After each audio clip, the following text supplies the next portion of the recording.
الله الرحمن الرحيم الحمد لله نحمده ونستعينه ونستغفره ونؤمن به ونتوكل عليه ونعوذ بالله من شرور أنفسنا ومن سيئات أعمالنا من يهده الله فلا مضل له ومن يضلله فلا هادي له ونشهد أن لا إله إلا الله وحده لا شريك له ونشهد أن سيدنا وسندنا ومولانا محمدا عبده ورسوله صلى الله تعالى عليه وعلى آله وأصحابه وأتباعه وبارك وسلم أما بعد فأعوذ بالله من الشيطان الرجيم بسم الله الرحمن الرحيم قل إن صلاتي ونسكي ومحياي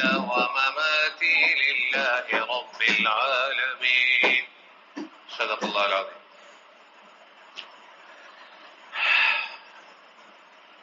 اس آیت مبارکہ میں یہ کہا گیا ہے، آپ کہہ دیجئے ان صلاتی و نسکی، بے شک میری نماز اور میری عبادت، جی نسکی عبادات بھی آئیں اور قربانی بھی اس میں آ گئی، حج بھی اس میں آ گیا، سب بلکہ میری زندگی اور میرا جینا اور میرا مرنا سب اللہ تعالیٰ کے لیے.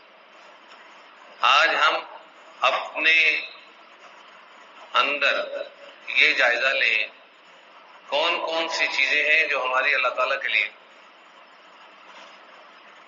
توجہ سے، کون کون سی چیزیں ہیں جو ہماری اللہ تعالیٰ کے لیے خالص تازہ اخلاص کی نیت جب تک نہ کی جائے وزن اعمال میں نہیں آتا. اعمال کو وزنی کیے بغیر ہمارے عمل کس کام؟ زیرو سے سٹارٹ ہوتے ہیں، من اور ٹنوں وزن اس کا چلا جاتا ہے. ہمارے عمل چھٹانک دو چھٹانک پائیا دو پائیا تین پائیا کلو، ہمارے عملوں کے وزن یہ ہے. اور ان عملوں کی وجہ سے ہم اپنے آپ کو پتہ نہیں کیا سمجھ بیٹھے. عمل وہ ہوتا ہے جو عمل کرے سمجھو پہاڑ رکھ دیا. عمل وہ ہوتا ہے عمل کرے پہاڑ.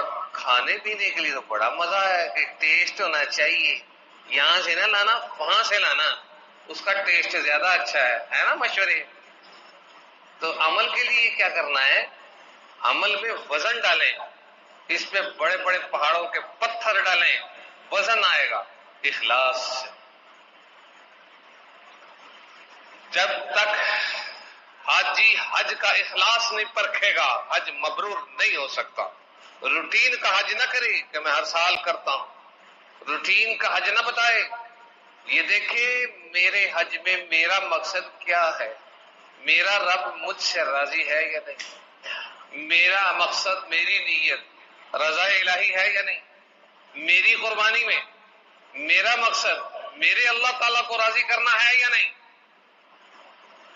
جو اعمال عشرہ ذی الحجہ کے ہیں ان اعمال میں میرا مقصد کیا ہے، اللہ تعالیٰ کی رضا ہے یا نہیں، اور کتنی ہے. پیمانہ تولنا، اپنے عمل کو خود تول لے، کس قدر اخلاص ہے، کس قدر دکھلاوا ہے، کس قدر اتباع سنت سے یہ عمل ہے، کس قدر اپنی رائے پر عمل ہے، کس قدر ہم اپنی خواہش پرستی پہ عمل کر رہے ہیں.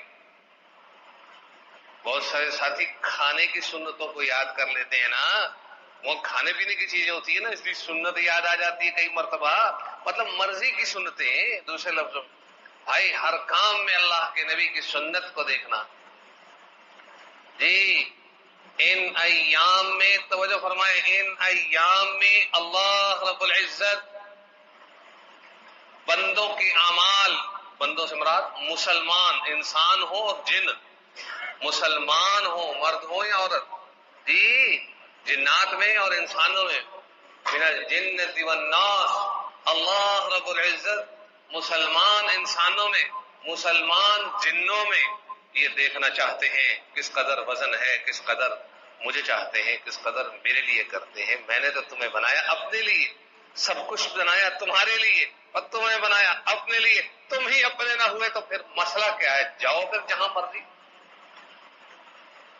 اللہ تعالیٰ کو ہمارے سے ایک مان ہے، ایک پیار ہے، محبت ہے. والذین آمنوا اشد حبا للہ، اللہ تعالیٰ ایمان والوں سے شدید محبت کرتے ہیں.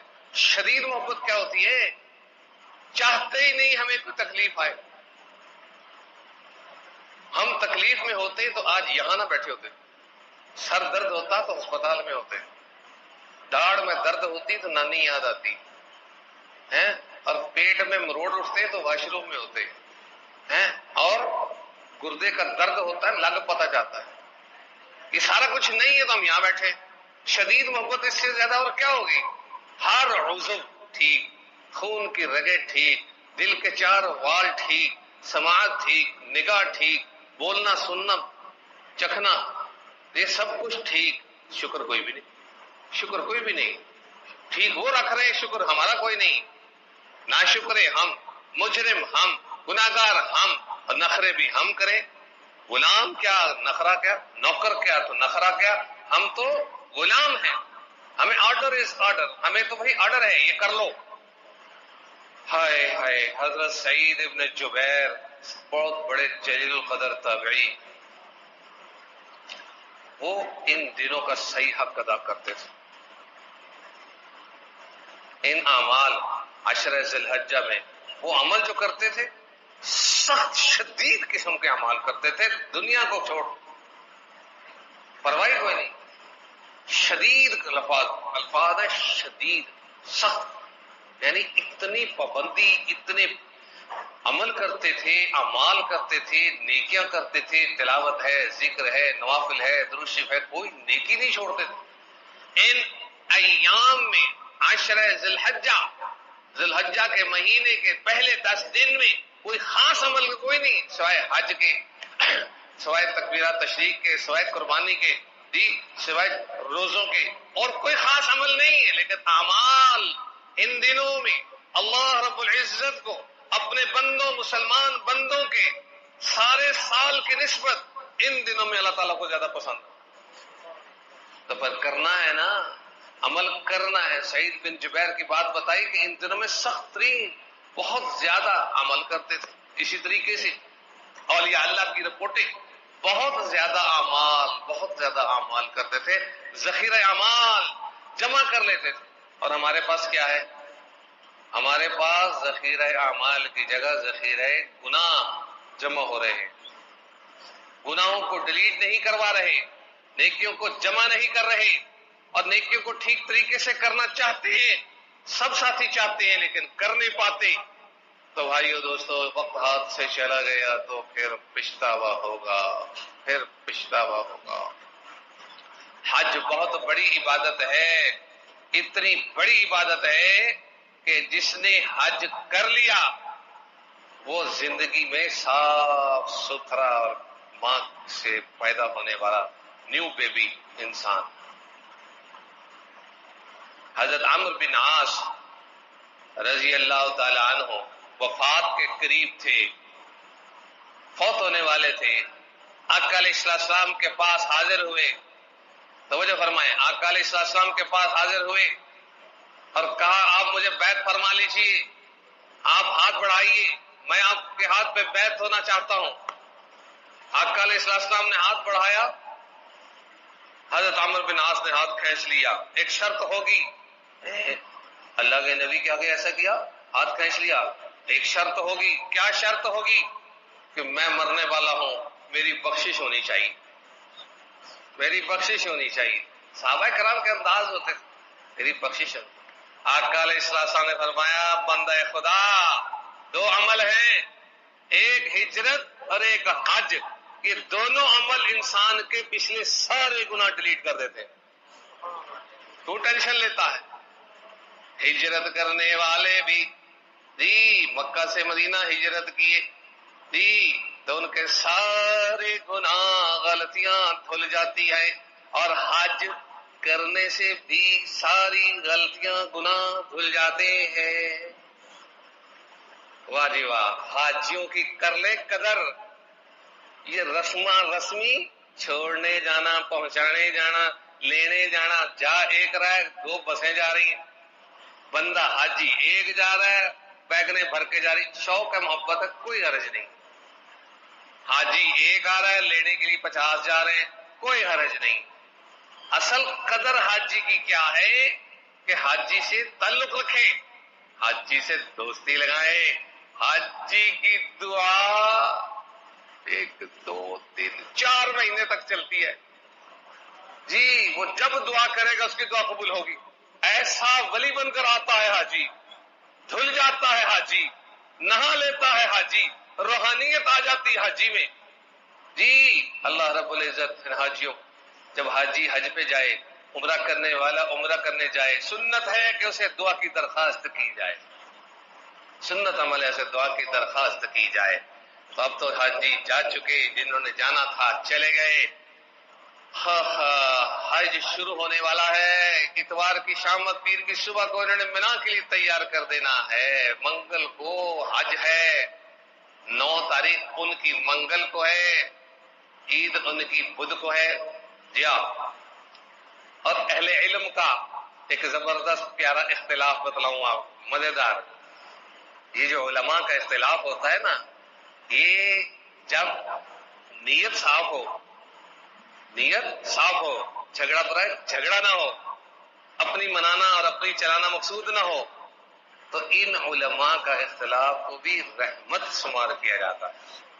اب اختلاف کیا ہے؟ بعض علماء یہ سوچ رہے ہیں کہ سب سے افضل دن کون سا ہے، 9 کا یا 10 کا؟ دونوں کے پاس دلیل ہے۔ 9 میں عرفہ ہے، رکن حج، رکن اعظم حج، 9 میں عرفہ ہے، عرفہ میں حاجیوں کی دعا قبول ہوتی ہے، اور سب سے بڑا عمل حج کا 9 تاریخ کو سارے حاجی اور اللہ کی رحمت جوش میں سب سے بڑا دن یہ بنا۔ اور عید کے دن اللہ رب العزت کو قربانی سے بڑھ کر، خون بہانے سے بڑھ کر اس دن کوئی اور عمل پسند اتنا نہیں جتنا سب سے افضل عمل قربانی لگتی ہے۔ تو اس لیے علماء کا اختلاف رحمت ہے۔ تو بھائی ہم نے اس اختلاف سے فائدہ اٹھا کے دونوں دنوں کی قدر کر لینی ہے انشاءاللہ، ہم دونوں کے ساتھ، اوکے؟ سمجھ آگے بات؟ یہ ہے۔ اب 2 چیزیں قیمت والی، ٹھیک، جیسے ایک مکہ ہے، ایک مدینہ ہے، دونوں قابل احترام جی۔ ایک خلیل صاحب کی دعاؤں کا ہے، ایک حبیب صاحب کی دعاؤں کا۔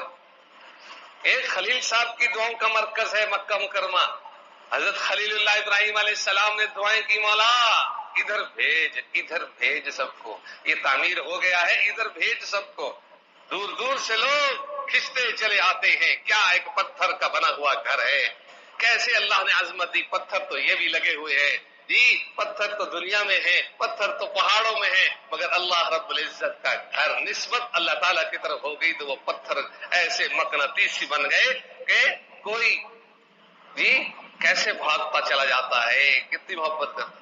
اسی طرح دن بھی بہت، راتیں بھی بہت، ایام بہت، لیکن اللہ تعالیٰ کی طرف نسبت ہو گئی 10 ذی الحجہ کی کہ اس میں قدر و قیمت بڑھ گئی، اس میں اعمال پسند ہونے لگ گئے۔ اسی طرح ماہ رمضان، دیکھیے اندازہ لگائیے، ماہ رمضان شریف کتنا قیمتی جی۔ ابن تیمیہ کا قول ہے کہ رمضان شریف کے تمام دنوں سے 10 ذی الحجہ کے یہ 10 دن، ذو الحجہ کے مہینے کے پہلے 10 دن زیادہ افضل ہیں، لیکن رمضان شریف کا آخری عشرے کی جو راتیں ہیں وہ ان راتوں سے افضل ہیں، وہ جنرل ليلۃ القدر والی ہے، یہ نفلی ليلۃ القدر والی ہے۔ آ رہی سمجھ؟ تو اس لیے جن دنوں میں، جن راتوں میں، جن جگہوں میں، جن چیزوں میں رب کی طرف نسبت ہو جائے گی وہ اعلیٰ ہو جائے گی۔ کیا ہے بیت اللہ شریف؟ کیا ہے؟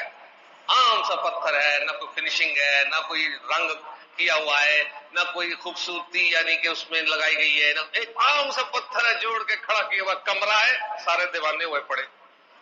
کیوں؟ نسبت ہے رب تعالیٰ کی طرف، اس لیے اس کی قیمت بڑھ گئی.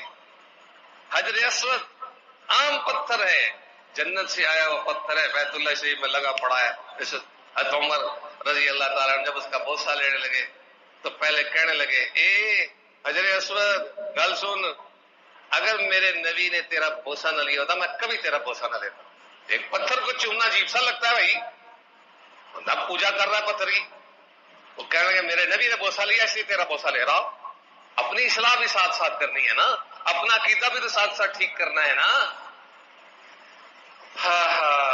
حضرت عمر رضی اللہ تعالیٰ عنہ کیا مقام.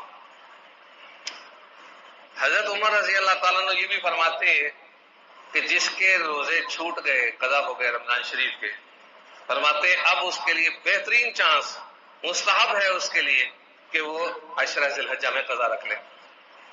نفلی نہیں، قضا کی نہیں. جس کے قضا روزے ہیں جی، جس کے قضا روزے ہیں، جس کے ذمے خصوصاً خواتین کے ذمے قضا روزے ہوتے ہیں، چھوٹے ہوئے ہوتے ہیں، انہیں چاہیے کہ قضا کی نیت سے ان دنوں میں رکھ لیں. ایک تیر میں دو شکار، نیند آ رہی ہے، ایک تیر میں دو شکار ہو جائیں گے. کیا؟ قضا روزے بھی پورے ہو جائیں گے، ان دنوں میں بھی روزے رکھے جائیں گے. اور اگر باقی سارا سال میں اگر آسانی چاہتے ہیں، مثلا سردیوں میں رکھنا چاہتے ہیں تو پیر و جمعرات کو رکھ لیا کریں. ساری سردیاں پیر و جمعرات کو روزے رکھ کے خواتین قضا روزے مکمل کر لیں. پیر و جمعرات تو ویسے ہی روزہ رکھنا مستحب ہے، سنت عمل ہے، غیر موقع. تو آئیو دوستو، کام کرنا ہے، ہم نے کام کرنا ہے، کام دیکھنا نہیں ہے. ہم صرف کام دیکھتے ہیں دوسروں کا، یہ کتنا کو کام کر رہا ہے. ارے اس کو چھوڑ، اپنا دیکھ، تو نے کیا کام کیا ہے. تو نے تلاوت کی کہ نہیں؟ تو نے آج تہجد پڑھی کہ نہیں؟ میں اپنے آپ سے پوچھوں، آپ اپنے آپ سے پوچھیں. اور تو نے کوئی تسبیح کی کہ نہیں؟ اور تو نے صبح ذکر کیا کہ نہیں؟ اپنے آپ سے مخاطب ہو کر باتیں کریں. یہ سنت صحابہ ہے. صحابہ کرام اپنے آپ سے خطاب کرتے تھے، اپنے آپ سے باتیں کرتے تھے، اور اپنی زبان پکڑ پکڑ کر کہتے تھے کہ تو کیا کر رہی، کیا کیا تو نے. اور کاش کرتے تھے، درخت کو دیکھتے تھے، کاش میں درخت ہوتا، سوال نہ ہوتا. کوئی پرندے کو دیکھ کر کہتا آکاش میں پرندہ ہوتا، کیسے آرام سے بیٹھا چہچہا رہا، ادھر سے اڑ کے ادھر جاتا ہے، ادھر سے اڑ کے ادھر آتا ہے، اس کا کوئی سوال جواب کا ڈر خوف نہیں. کاش میں پرندہ ہوتا. یہ کیا تھا؟ یہ اپنی اصلاح تھی. وہ اصلاح اپنی کر رہے ہیں جو جنتی لوگ ہیں، اور ہم پتہ نہیں کون سے لوگ ہیں. فریق بالجنت و فریق بالسعیر. ایک گروہ جنتی ہے، ایک گروہ جہنمی ہے. بس خلاص، اور کچھ بھی نہیں. جنت اور جہنم کے درمیان ایک دیوار ہے، اس میں جو جائیں گے تھوڑی سزا پائیں گے، مگر آخرکار وہ جنت میں چلے جائیں گے. لیکن جہنمی لوگ جو حالت ایمان میں ہیں وہ تو کبھی نہ کبھی جنت میں چلے جائیں گے. جو حالت ایمان میں نہیں فوت ہوئے وہ جہنم میں ابد الآباد ہمیشہ ہمیشہ جہنم میں رہیں گے، کبھی بھی کسی کی سفارش سے نہیں نکل پائیں گے. ڈرنا چاہیے ہماری موت کس حالت میں آتی. جو بندہ فوت ہو گیا وہ تین چیزوں سے بچ گیا. ایک تو موت نہیں آئے گی، دوسرا موت کے وقت کی شکل علیہ السلام کی دیکھنی نہیں پڑے گی جی، اور موت کی سختی کا خطرہ ٹل گیا. ایک موت ہے، ایک موت کی سختی ہے، اور ایک فرشتے کی شکل ہے. یہ تینوں چیزوں سے بندہ آزاد ہو گیا. اور ساتھ ساتھ جو خطرہ سب سے اعلیٰ کہ میں کہیں کفر پہ نہ مر جاؤں، وہ خطرہ ختم ہو گیا ہمیشہ کے لیے. مرنے والا جو ایمان پہ چلا جاتا ہے اس کے لیے یہ خطرات ختم ہو جاتے ہیں. ہمارا بھی اللہ تعالی عافیت کے ساتھ، ایمان کی سلامتی کے ساتھ خاتمہ فرمائے. جب بھی ہمارا خاتمہ تو ہونا ہی ہونا ہے بھائی، جب بھی ہو کلمہ پڑھتے ہوئے ہم دنیا سے جائیں. عمل کا شوق بنا لیں جی، عمل کا شوق بنا لیں. حضرت مولانا ادریس میرٹھی رحمت اللہ علیہ سبق پڑھا رہے تھے حدیث شریف کا، اور وہاں پر حج کا ذکر آیا. وہاں پر کیا آیا؟ حج کا ذکر آیا. تو آپ رونے لگ گئے. اور بہت شدید رونے لگ گئے. توجہ فرمائیں, بہت شدید رونے لگ گئے اور فرمایا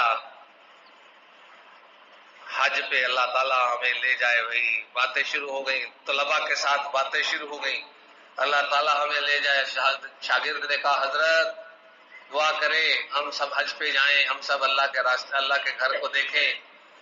تو حضرت ادریس میرٹھی رحمۃ اللہ علیہ نے فرمایا کہ حج پیسوں سے نہیں ہوتا, حج شوق سے ہوتا ہے, محبت سے ہوتا ہے, چاہتوں سے ہوتا ہے.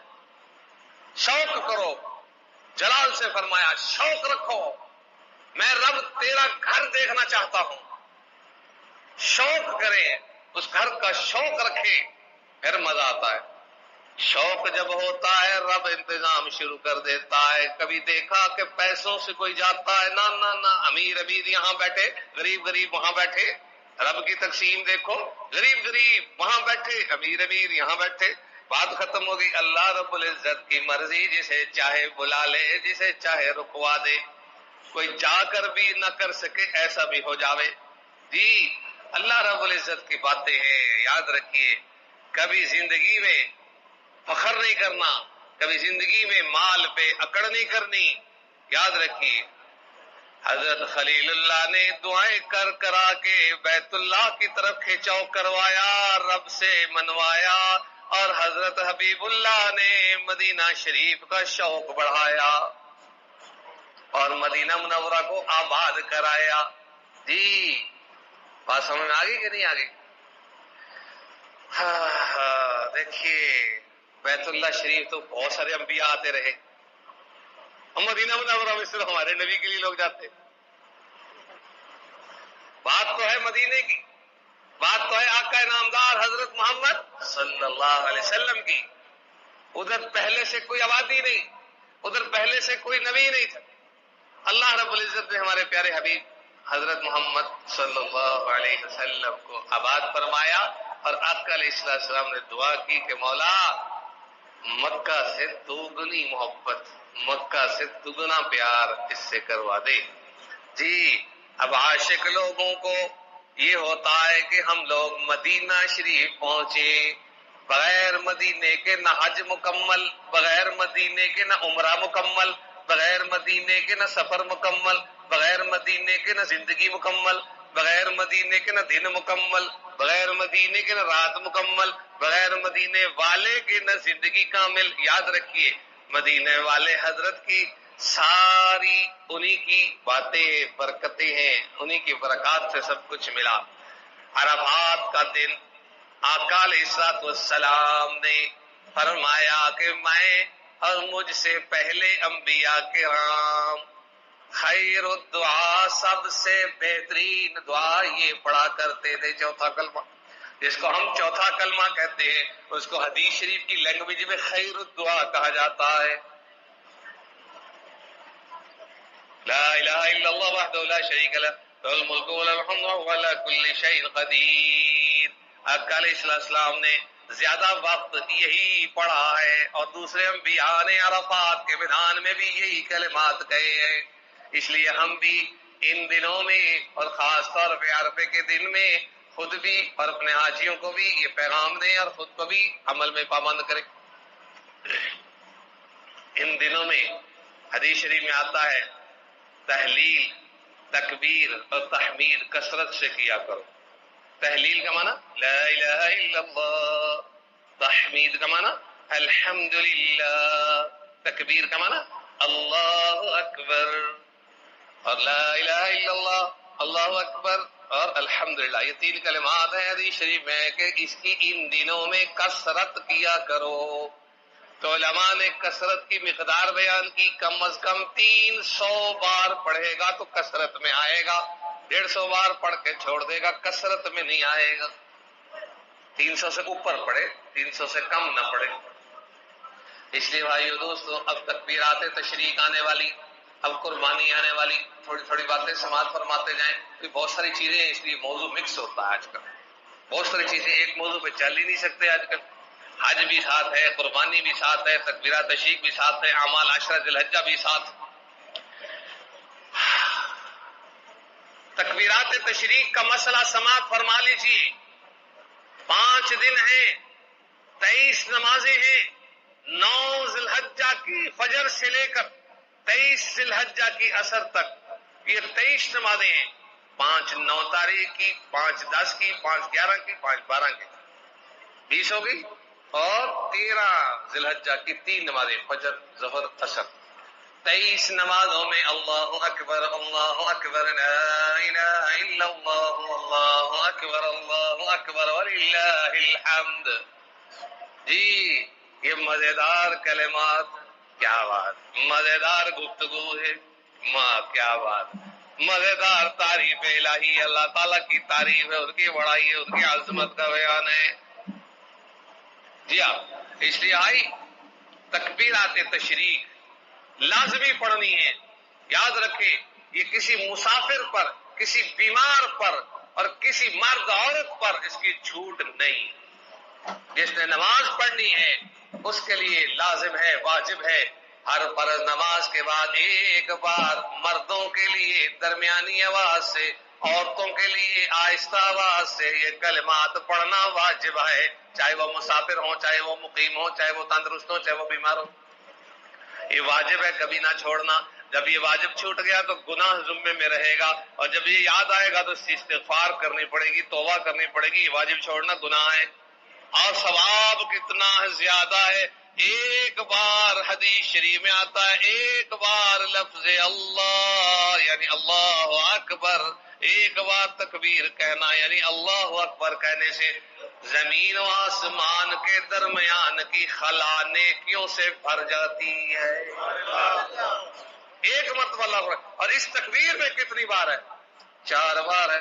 اللہ اکبر لا الہ الا اللہ اللہ اکبر وللہ الحمد. ایک بار تکبیر کہنے میں 4 بار اللہ اکبر ہے، تو 4 بار زمین سے لے کر آسمان تک کی خلا نیکیوں سے بھر رہی ہے. اور یہ 23 نمازوں میں ہے، اور 23 کو 4 سے ضرب دے 92 مرتبہ 92 بار اللہ کی تکبیر اور اللہ کی بڑائی جب بیان ہوگی تو میزان ترازو بھرے گا یا نہیں بھرے گا؟ کتنا بھرے گا؟ جو محبت سے پڑھے گا، جو شوق سے پڑھے گا کتنا بھر جائے گا، اور جو نہیں پڑھے گا کتنا محروم رہ جائے گا. ایک چھوٹا سا عمل ہے، کرنے والے کو ثواب کتنا بڑا ملتا ہے، نہ کرنے والے کو محرومی کتنی ملتی ہے. اس لیے خواتین کو چاہیے اپنی نماز اور جانماز پہ لکھ کے رکھ لے، چھوٹا سا کوئی لفظ کاغذ لگا لے، جی سیفٹی پن سے لگا لے، تکبیر لکھ لے، اللہ کا نام نہ لکھے پاؤں میں آئے گا، تکبیر کا لفظ لکھ لیں، یا پڑھنا ہے لکھ لیں، پڑھنا ہے کچھ بھی لکھ لیں یاد دہانی کے لیے. کیونکہ خواتین بھول جاتی ہیں، انہوں نے گھر میں اکیلے نماز پڑھنی ہوتی ہے. مرد حضرات کو تو جماعت سے پڑھتے ہیں تو یاد آ جاتا ہے، دوسرے پڑھتے ہیں تو ہم بھی پڑھ لیتے ہیں. توجہ فرمائی. تو یہ تکبیرات تشریق ہماری کب شروع ہونی ہے بھائی؟ بدھ کے دن صبح سے شروع ہوں گی، 9 10 11 12 13 کو شام کو ختم ہوگی. جی اتوار کے دن عصر کی نماز میں آخری بار پڑھا جائے گا. یہ تکبیرات تشریق یاد رکھیں، یہ ہمارا واجب ہے. جنہوں نے قربانی کرنی وہ بھی، جنہوں نے نہیں کرنی وہ بھی. اور قربانی کرنے والوں کے لیے لوگ پوچھتے ہیں کہ ناخن بال کاٹنا کیسا ہے. ارے بھائی جس نے قربانی کرنی ہے اس کے لیے صرف بہتر اور مستحب عمل ہے کہ وہ اپنے کوئی بھی بال، کہیں سے بھی کوئی بھی بال، کسی قسم کے بال اور ناخن وغیرہ نہ کاٹے.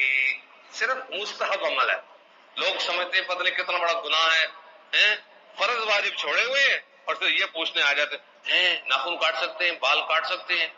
جی کاٹ سکتے ہیں، کوئی حرج نہیں ہے، لیکن ایک عاشقوں کا کام ہے جس سے قربانی کرنی ہے. چاند نظر آنے کے بعد، یکم ذی الحجہ شروع ہونے کے بعد سے لے کر قربانی کے اوپر چھری پھرنے تک بال ناخن نہ کاٹے. ایک نیک عمل ہے ان دنوں کا. کیوں نہ کاٹے؟ مسئلہ کیا ہے؟ وجہ تو جاننا ہمارے ذمہ ضروری نہیں ہے. آرڈر از آرڈر، شریعت کا آرڈر. لیکن پھر بھی علماء حکمت بتا دیتے ہیں کہ کیوں نہ کاٹے. اس لیے نہ کاٹے کہ کچھ نہ کچھ حاجیوں سے مشابہت ہو جائے. کوئی نہ کوئی تم بھی ثواب لے لو یار، کیا ہے، اللہ تعالیٰ ہمیں دینا چاہتے ہیں. ایک صحابی نے پوچھا حضرت جابر بن عبداللہ کی روایت، حضرت حاجی کی صفت کیا ہے؟ حاجی کیسا ہوتا ہے؟ آقا علیہ السلام فرمایا پرا گندا. بڑا گندا بال اور جسم میں سمیل سی آتی ہو، حج پہ جا رہا ہے، حج پہ پھر رہا ہے، اور آج کا حجی صبح شام نہا رہا ہے، آج کا حجی سمیل آنے سے بچتا ہے، آج کے حجی کو خوشبو کا بس چلے تو خوشبو کے پرفیوم ٹھونس سے، لیکن آج کا حجی بڑی مشکل سے برداشت کرتا ہے، آئے یہ ہو گیا، آئے یہ ہو گیا، جی نازک مزاجی چھوڑ دیجیے، جی حاجی کی صفت ہے۔ اور ایک دوسرے صحابی نے فوراً سوال کر لیا، حضرت حج مبرور کیا ہے؟ حج مبرور فرمایا آقا علیہ السلام نے، حج مبرور ہے کہ اس کا بدلہ جنت ہے۔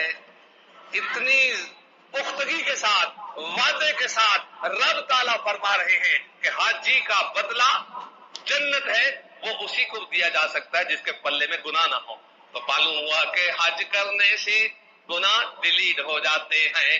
اور پھر کسی صحابی نے سوال کر لیا، حاجی کی نیکی ہے کیا؟ حاجی کی نیکی ہے کیا؟ تو آقا علیہ السلام نے دو چیزیں فرمائی، ایک فرمایا کہ حاجی کی نیکی ہے کہ وہ کھانا کھلائے، اور دوسری نیکی یہ کہ اچھی گفتگو کرے۔ اور آج ہمارا سوشل میڈیا بھرا پڑا، لڑائی کر رہے ہیں، یہ نہیں کھانا صحیح، وہ نہیں کھانا صحیح، کھانا کھلانے کی بجائے کھانا لینے کے لیے لڑتے ہیں۔ ہاں بہرحال قصہ گفتگو یہ ہے کہ حج مبرور، مقبول حج کیا ہوتا ہے؟ گناہوں کی معافی والا، اپنی زندگی کو بدلنے والا، اس کی نشانیاں ہوتی ہیں، کچھ نہ کچھ بندہ بعد میں بدلے، پھر پتہ چلتا ہے حج مبرور ہے۔ قربانی سے بھی ثواب، حدیث شریف میں آتا ہے، قربانی صحابہ کرام نے پوچھا قربانی کیا ہے؟ فرمایا تمہارے دادا ابراہیم علیہ السلام کی سنت۔ تو کیا اس سنت کو عمل کر کے کیا ملے گا؟ حدیث شریف میں ہے کہ جانور کے جسم پر جتنے بال ہوں گے ہر بال کے بدلے ایک نیکی ملے گی۔ صحابہ نے سوال کیا، حضرت وہ چھترا، وہ دمبا جو کھال والا، اون والا ہوتا ہے، فرمایا اس کے اندر بھی ہر بال، اس کے بال بریک ہوتے ہیں، فرمایا اللہ کی رحمت بڑی وسیع ہے، اس کے اندر بھی ہر بال کے بدلے میں ایک نیکی ملے گی۔ اب بتائیے، جتنا قربانی کا جانور اچھا ہوگا، نیت اخلاص کے ساتھ، مقابلہ بازی نہیں، فخر بازی نہیں، دکھاوا نہیں، صرف اللہ تعالیٰ کی رضا کے لیے قربانی کی جائے گی، تو اس کا ثواب اتنا زیادہ ہوگا کہ بندہ اچھی سے اچھی سواری قیامت کے دن ہمیں لینے کے لیے آئے گی، وہ وہی جانور ہوں گے جس کی ہم نے قربانی کی ہوگی۔ اس لیے بھائیو دوستو، قربانی کا عمل شوق سے کریں، تکبیرات تشریق توجہ سے کریں، پابندی سے کریں، اور حاجیوں کے لیے دعا کریں اور حاجیوں سے دعا کروائیں، اور موسم کی بہتری، حاجیوں کی بہتری، اور اپنے حج پہ جانے کی شوق اور دعا تھی، اپنے حج پہ جانے کا۔ وہ میں بتا رہا تھا، حضرت ادریس میرٹھی رحمۃ اللہ علیہ نے جب یہ بیان کیا کہ حاجی شوق سے بنتا ہے، یعنی شوق سے انسان جاتا ہے، تو وہ شاگرد نے شوق شروع کر دیا، شاگرد بیٹھے ہوئے تھے، انہوں نے شوق شروع کر دیا، اور شوق کے بعد ایک دن آیا، حضرت مجھے حج کی ٹکٹ آ گئی ہے۔ دیکھو بیٹھے بٹھائے ٹکٹ آ گئی، کمال نہیں ہو گیا؟ اللہ رب العزت نے یہ کام کر دیا، یاد رکھیے۔ بھائیو دوستو، اللہ رب العزت کی ہاں کوئی کمی نہیں، کوئی اندھیر نہیں ہے، یاد رکھیں، وہ جب چاہے جسے چاہے نماز دیں۔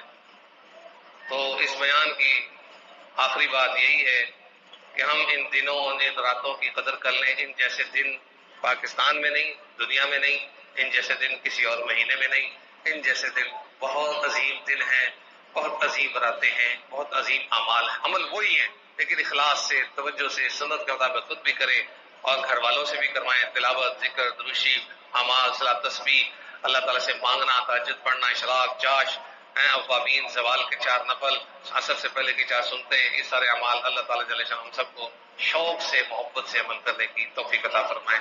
آمین ثم آمین۔ وآخر دعوانا الحمد للہ رب العالمین۔